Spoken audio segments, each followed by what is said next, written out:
Welcome all to this irrigation engineering subject code 1615505. We are going to see the fourth lecture on canals. Okay. So the contents of our lecture are the canal lining. Okay. The canal lining, their definition, purposes, types of canal lining, advantages of canal lining, properties of good canal lining material. Okay. We are going to see in the further slides. Okay.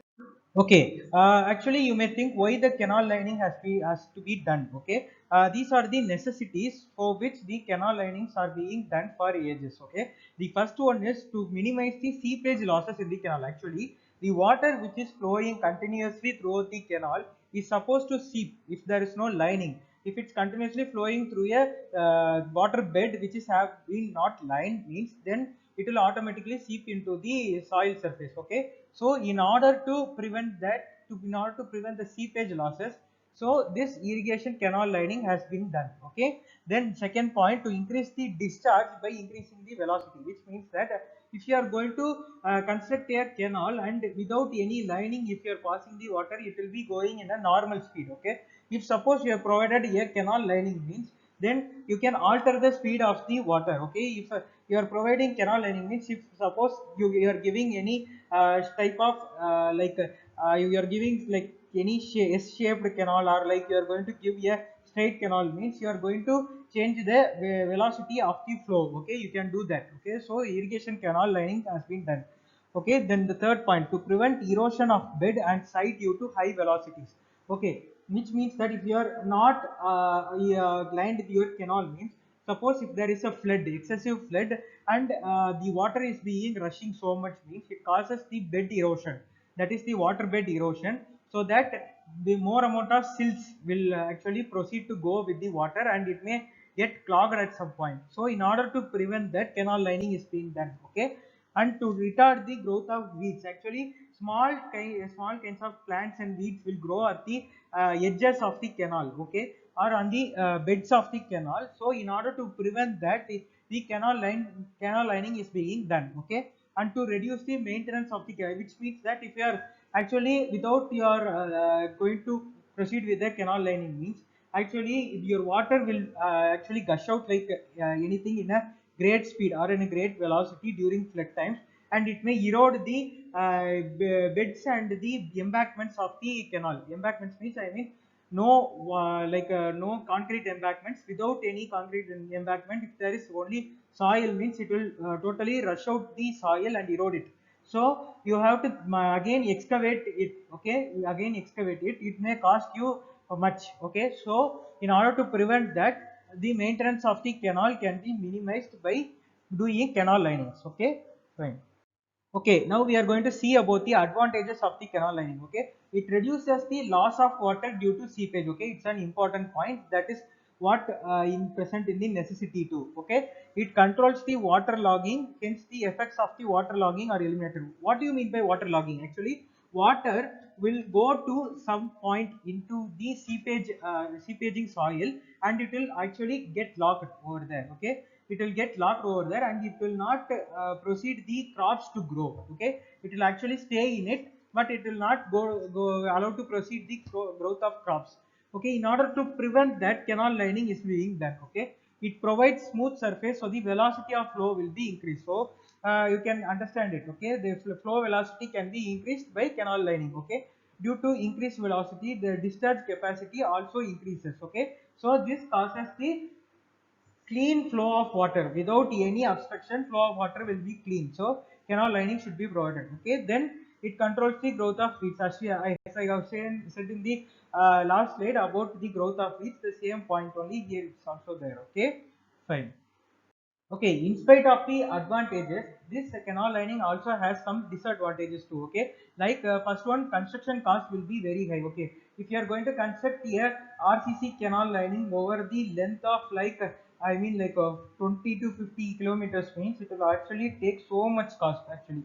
So you have to construct the canal canal I mean canal throughout the length. Okay, throughout the length without missing even a single area. Okay, so this may cost very high. Okay, and it is much difficult for repairing the damaged section of canal lining, which means that if suppose if you are constructing like 20 to 30 kilometers, means daily you cannot inspect the canal lining. Okay, you should be you will be like inspecting once in a month or twice in a month. Okay, at that time you could not identify any cracks, but these cracks are the fissures may cause larger cracks due to the movement of water through over the entire year. Okay, so this may cause breakage of the canal linings and also the damage the canal. Okay, so you must also know about the disadvantages of this canal lining too. Okay, then the third point, it takes more time for completion of this project. Obviously it will take more time. If you are going to construct for like 20 to 30 kilometer mean, it is like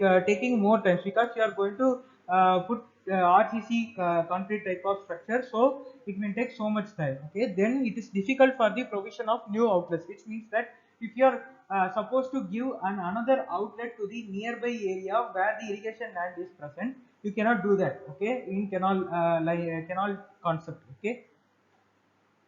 Okay, now we are going to look into the types of lining. Okay, the first one is the hard surface lining. First one in the hard surface lining is cement concrete lining, precast concrete lining, brick lining, shotcrete lining, cement mortar lining, asphaltic lining, stone blocks or undressed stone lining. Okay, we are going to look into these concepts in the further slides. Okay.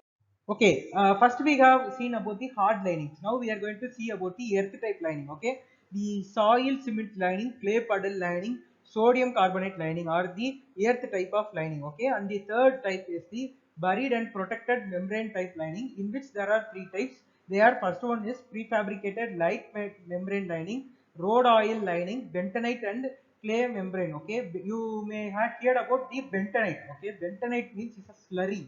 Okay, this slurry, bentonite slurry, is formed when you are going to excavate a particular area where you cannot excavate easily, like it has some hard stratum, means you have to put some borewells. Okay, while putting that borewells, the certain type of bentonite type of material like chemical will be added, and this will actually make the excavation to be easy. So bentonite slurry is being used. Okay, bentonite is a new word you have not heard, means please make a note of it. Okay, then the first one is the cement concrete lining in the hard linings, that is the first and foremost type.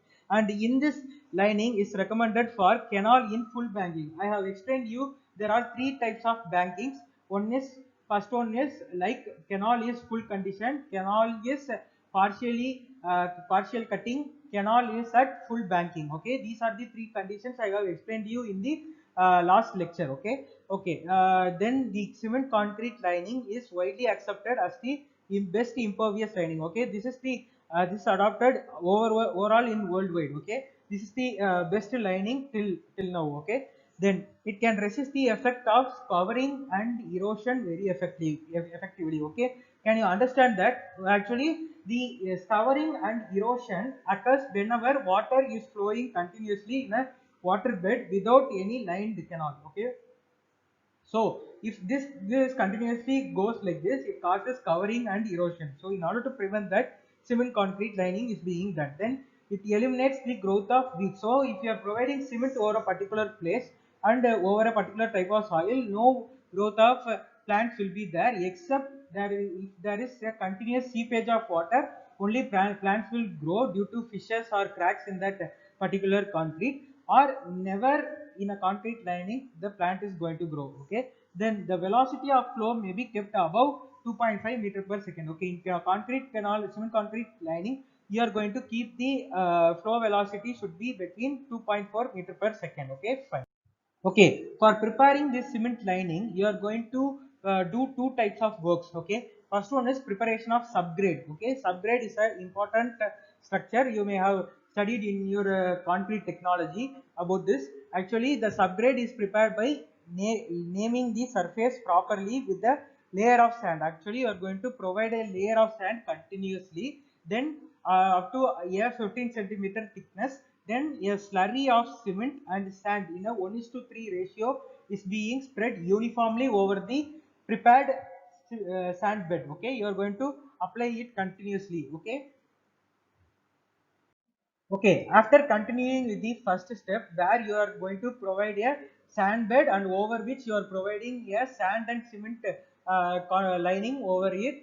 Okay, after that step you are going to adopt the laying of concrete over that layer. Okay, the cement concrete of grade M15 grade concrete is adopted for this type of canal lining. Okay, the thickness varies from 100 mm to 150 mm, which means that the thickness is between the 10 centimeter to 15 centimeter. Okay, after laying the concrete, it is tapped gently. Okay, it should not be tapped in a overwhelming force. It should be just gently tapped. Okay, until the slurry comes on the top. Okay, the curing is done for 2 weeks for the entire lining of canal, up to which you are going to do. Okay, then the expansion joints are provided at appropriate places. Okay, what are expansion joints? Like these are the acceptors which are present throughout the intervals of the canal lining. Actually, these are helpful in the actually, if you are going to send the water, you cannot send the water straightly. Okay, you should provide certain curves. Okay, so the expansion joints are provided at the curves. Okay, so understand it clearly. Okay, you can see how they are going to lay the concrete. Actually, you can see the subgrade is prepared, and then over which the cement concrete M15 grade is actually being constructed, and which is constructed to a depth of 10 to 15 centimeter, right? Okay.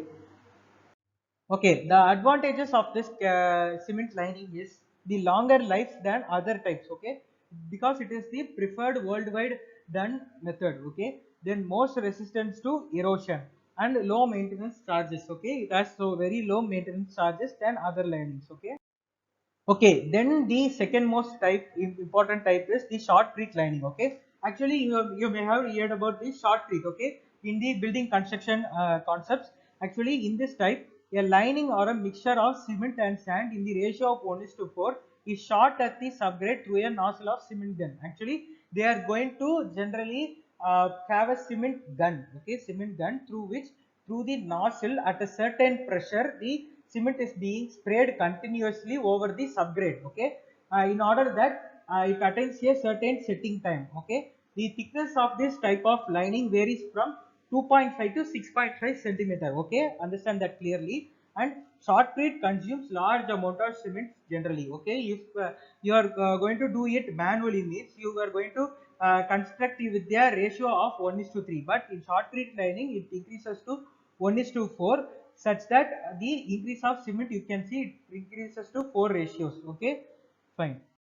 Okay, then the most important type is the precast concrete lining, in which a precast membrane or or a structure is going to be placed continuously over the canal. Okay, you are not going to do a cast in situ procedure. Okay, cast in situ means you are going to perform in the site by laying a subgrade, and over that you are going to put a cement concrete or something like that. Okay, not like that. It is closely to precast. Okay, actually precast like membranes are being continuously placed continuously over the length of the canal. Okay, this is the procedure which is going to be adopted here. Okay, this lining is recommended for canal in full banking. Okay, understand the type only in full banking. It consists of precast concrete slab, and the size of the slab will be 60 centimeter cross 60 centimeter cross 5 centimeter. Okay, which are set along the bank and the bed with cement mortar of ratio 1:6. Okay, the cement mortar ratio is 1:6. A network of 6 mm diameter is provided in the slab with spacing 10 centimeter C to C, that is center to center. Okay, actually you are going to place the 6 mm dia rod provided in the slab with the spacing of 10 centimeters center to center. Okay, between two slabs. Okay, actually each slabs are different. Okay, different structures, and they are being bring into contact. Okay, this is the concept of precast concrete lining. The proportion of the concrete should be 1:2:4. Okay, understand that clearly. And expansion joints, as I have said before, you are adopting the cement concrete type of lining, so expansion joints are being used. Okay. Okay, now we are going to look into the cement mortar lining. Actually, cement mortar lining is a little bit similar to shotcrete lining, but in this case, you are going to adopt what no, the type of lining is recommended for canal at full condition, okay, full in cutting, where hard soil or clayey soil is available, okay. The thickness of the cement mortar is in the ratio 1:4 and the thickness will be 2.5 centimeter, okay. Then the subgrade is prepared by ramming the soil after cutting, okay. Since you are doing canal full cutting, actually you are going to cut the subgrade and you are going to do the procedure of cement mortar lining over there, okay. Then over the compacted subgrade, the cement mortar is laid uniformly, which is similar to our cement lining, okay. Cement lining, the lining is impervious but not durable, okay. Okay, why it's not durable means the setting time takes more time, okay. Since you are going to adopt over a canal full cutting, it takes more time, okay. So the lining is impervious but not durable, okay. Okay, this picture shows you how the cement mortar lining looks like, okay. Actually you can see the cement mortar which is being continuously given for a centimeter of 2.5 and thickness is like 2.5 centimeter, and you can see the subgrade continuously over the slope of that canal, and you can see the level of water, okay, here, okay. Okay, in this brick lining, actually you are going to lay with brick and cement. Okay, the lining is prepared by the double layer brick, flat soiling laid with cement mortar of 1:6 ratio over the compacted subgrade. Okay, you are going to place the brick and cement at the same time, okay, over that continuously. Then the first class brick should be recommended for the work, okay. Obviously you are going to adopt a first class range of bricks, and the surface of the lining which finished with their cement plaster, okay. You are going to do plastering work too, which is to be done for the ratio of 1:3. This is provided because it's economical, expansion joints are not required, repair works can be done easily. So brick lining is adopted in some places, okay. In India it's maximum adopted in India, okay. Okay, we are going to look about the asphaltic lining, that is our final lining. Okay, in this type of lining, you are going to use the primary material, that is our asphalt. Actually, asphalt is obtained from the tar. Okay, tar, you know what is tar. From that, the primary material which is obtained from tar is asphalt. You are going to use that as a lining material for the canal. Okay, this lining is prepared by spraying the asphalt continuously over 150 degrees Celsius on the subgrade at of the thickness of 3 mm to 6 mm. Actually, the subgrade thickness is 3 mm to 6 mm. You are going to spray on it. Okay. The hot asphalt, when becomes cold, it forms a waterproof membrane over the subgrade. Okay. This membrane is covered with a layer of earth and gravel. Okay. Actually, we are going to place earth and gravel over this membrane, okay, for the flow of water continuously, okay.